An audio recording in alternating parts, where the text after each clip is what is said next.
изключително много усилия хвърлихме за нея. Невероятно.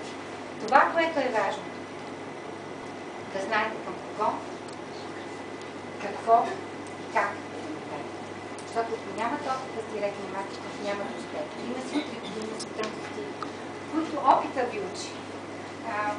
Освен това, че трябва да дадете неотложност до кога въжи това предложение, вие трябва да дадете един постскрипт, се нарича PS под името ви, което всъщност е нещото, което дава допълнителния стимул, за да направи действието.